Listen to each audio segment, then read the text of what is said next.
First of all, I thought, obviously Vanderbilt's a really good football team. They got a great quarterback. They did some things, and he made some plays. He went 20 for 25. When they make a play, it's kind of magnified. And I think in the first half, we just, we're trying to get our feet underneath us a little bit, but I thought we really settled down towards the end of the first half and played pretty solid.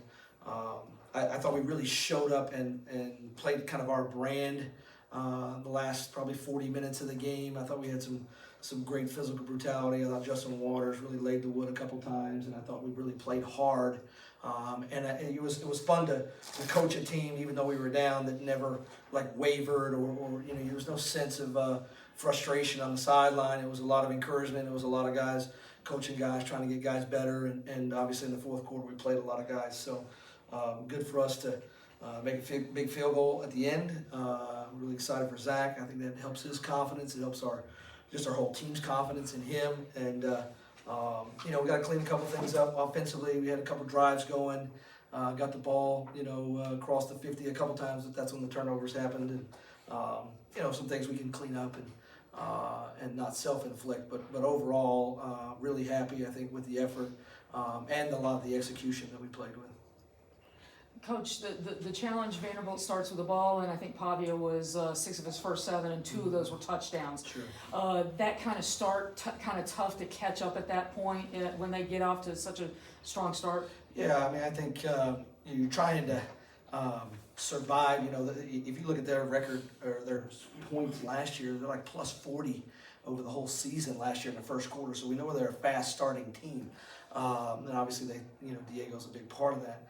And we got beat on a slant, and we got a freshman corner in there, and Stowers makes a nice play on another one. So we know they have excellent players, and they made some good checks. I thought got themselves into the right plays, and then we didn't make the right plays. It was just kind of us trying to settle in, I think, to the environment, but also 2025, and I guess a really good team. What was the atmosphere like? This has been a place that it's been rough over the last few 30 years. Sure. To come in here with this, the renovations have just about done, and it looks like a different stadium from my Sounds perspective. like a different stadium too. I was impressed. I think just the whole. Just listening to Clark's, YouTubes and media stuff he's putting out. And I know he's really challenging the students to come out, challenge all of Nashville to come out, and I think they did. And so I was impressed, not just with him, but their, kind of the marketing plan. And obviously it's beautiful. Those 2 end zones are probably as nice as they are in the country. And I think it kind of fits. They didn't overbuild, which I think is probably a wise thing. Looks very luxurious. But just the overall noise was, I'm not saying it was LSU, but it was impressive.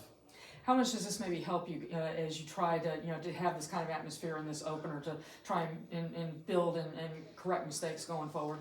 Well, we won't play better personnel all year, and you won't play in an environment that is nearly as difficult to play in. So, we made mistakes. We got to fix those, but I think, just looking at our guys and their mindset, they weren't intimidated or anything like that. But now it's, hey, we got to move on to Coastal. That's a good old throwback, Big South rivalry from back in the day, and meaningful game in state. And so, but certainly, the test out there was about, I would think, the toughest we'll have all season.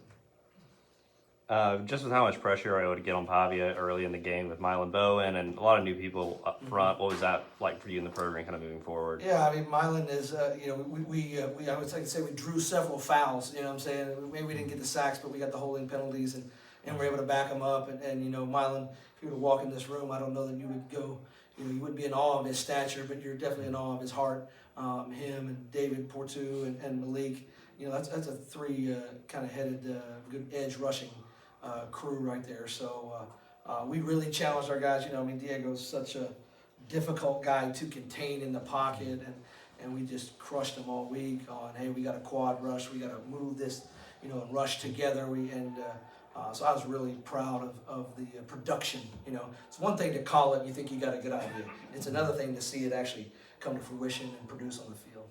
And lastly, just to comment on Zach Gordon, you have a need going into the offseason of finding a kicker, and you find that kicker makes the kick. What's that mean for Yeah, you? it's just huge for our team. You know what I'm saying? I mean, we have a lot of confidence in Zach. He's done well in practice, but it's another thing to do it in front of an SEC crowd on the last play of the game. You know what I'm saying? I almost called timeout and iced him. I'll be honest with you. I was like, maybe I should really put the screws to him here.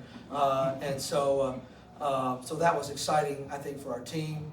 To see him come through in a big situation, and I thought Gil actually played really, really well all game. I know he had one that he wishes he had back, but you know, those guys, you know, those special teams guys are, I think, elitely talented and been elitely productive. Awesome. Thank you, Coach.